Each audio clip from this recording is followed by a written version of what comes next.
नमस्कार दोस्तों, आज मैं आपको इस वीडियो के अंदर सिंधु घाटी सभ्यता के बहुत ही पतली शहर मोहनजोदड़ो के बारे में बताने वाला हूँ।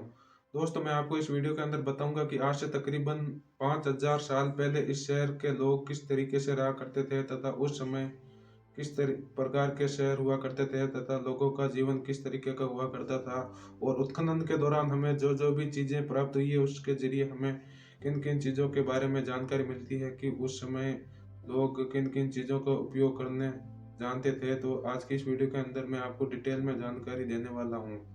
तो तो दोस्तों, सबसे पहले हम बात करते हैं कि इस शहर की स्थापना कब हुई थी। तो इतिहासकारों के अनुसार इस शहर की स्थापना लगभग आज से 2600 ईसा पूर्व मानी जाती है, यानी कि आज से लगभग 4600 वर्ष पहले इस शहर की स्थापना हुई थी।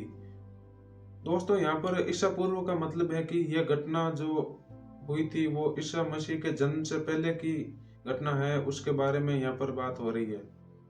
और दोस्तों, बात करें इस शहर के उत्खनन के बारे में, तो इस शहर का उत्खनन का कार्य 1922 में राकलदास बनर्जी के द्वारा इसका उत्खनन का कार्य शुरू किया गया था।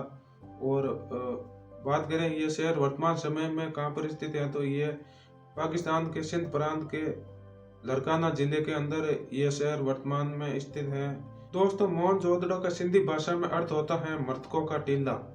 दोस्तों, इसी जगह पर एक और नगर की भी खुदाई हुई जिसे हड़प्पा के नाम से भी जाना जाता है तथा मोहनजोदड़ो तथा हड़प्पा दोनों ही नगर पास पास में स्थित हैं। तो दोस्तों, सबसे पहले हम बात करते हैं सिंधु घाटी सभ्यता के शहर मोहनजोदड़ो के नगर नियोजन के बारे में। दोस्तों, उस समय सिंधु घाटी सभ्यता का मोहनजोदड़ो को सबसे विकसित और आधुनिक शहर माना जाता था। यहाँ पर नगरों में काफी सारी सुविधाएं मिलती थी, जिसमें सड़क हुआ करती थी, नालियों का भी विधिवत तरीके से उपयोग किया जाता था और घरों को एक क्रमवाही तरीके से बसाया गया था। और मोहनजोदड़ो में सबसे बड़ी इमारत को अन्नागार कहा जाता था।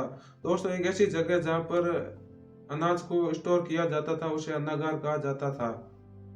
और दोस्तों, यहाँ पर बड़े बड़े घर और घरों में पानी की आपूर्ति के लिए हर घर के अंदर कुएं का भी प्रमाण मिलता है। और यहाँ पर गंदे पानी की निकासी के लिए यहाँ पर प्रॉपर नाले तथा नालियों का यूज किया जाता था। और शहर काफी ज्यादा आधुनिक और जिसमें हर तरह की सुख सुविधाएं घरों के अंदर हुआ करती थी। और दोस्तों, मोहनजोदड़ो में विशाल स्नानागार को सबसे बड़ा सार्वजनिक स्थल माना जाता था, जहाँ पर स्नानागार की व्यवस्था होती थी तथा यहाँ पर एक बड़ा कुंड जो 8 फीट गहरा, 23 फीट चौड़ा और 30 फीट लंबा कुंड मिला, जिसके अंदर वाटरप्रूफ ईंटें लगी हुई थी, जिससे ये पता चलता है कि इस कुंड का उपयोग नहाने के लिए किया जाता था। दोस्तों, ये ऐसा कुंड था जैसे वर्तमान के अंदर आज हम स्विमिंग पूल से इसका कंपैरिजन कर सकते हैं। दोस्तों, उत्खनन में इन सारी चीजों से मिलने से ये पता चलता है कि उस समय के शहर भी आज की तरह काफी ज्यादा आधुनिक और भव्य हुआ करते थे। तो दोस्तों, अब हम जानते हैं कि मोहनजोदड़ो के लोग किन किन चीजों का उपयोग करने के बारे में जानते थे। दोस्तों, उत्खनन के दौरान मिले प्रमाणों में वे लोग सूती कपड़ों का उपयोग करना जानते थे, जिससे ये पता चलता है कि वहां पर कपास की खेती करने के बारे में भी लोग अवश्य जानते थे, जिससे वे सूती कपड़े आदि का निर्माण तथा उसका उपयोग किया करते थे। यहाँ पर चांदी तथा तांबे से बने हुए काफी सारे बर्तन तथा काफी सारी ऐसी चीजें मिलती थी, जिनसे ये पता चलता है कि ये लोग चांदी तथा तांबे का भी यूज करना जानते थे। तथा यहाँ पर मिली मोहरों पर काफी सारी कलाकृतियां अंकित थी, जिसमें से मोहनजोदड़ो से प्राप्त मोहरों पर हाथी, बैल, बाघ जैसे चित्र अंकित थे। और मोहरों से पता चलता है कि ये लोग व्यापार करने के बारे में भी जानते थे तथा मोहरों के जरिए वे चीजों को खरीदने तथा बेचने का काम भी करते थे। और यहाँ पर शतरंज के खेल के भी कुछ अवशेष मिले हैं, जिनसे पता चलता है कि ये लोग शतरंज के खेल से भी परिचित थे।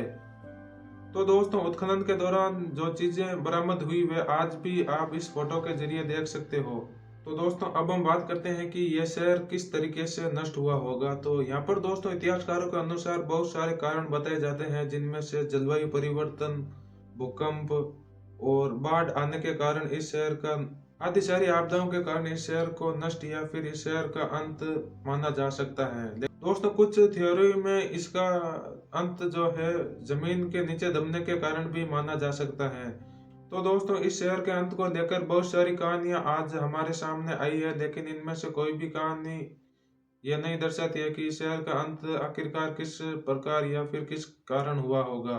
तो दोस्तों ये थी सिंधु घाटी सभ्यता के मोहनजोदड़ो के बारे में कुछ जानकारी। तो अगर आपको अच्छी लगे तो इस वीडियो को लाइक और चैनल को सब्सक्राइब जरूर करना।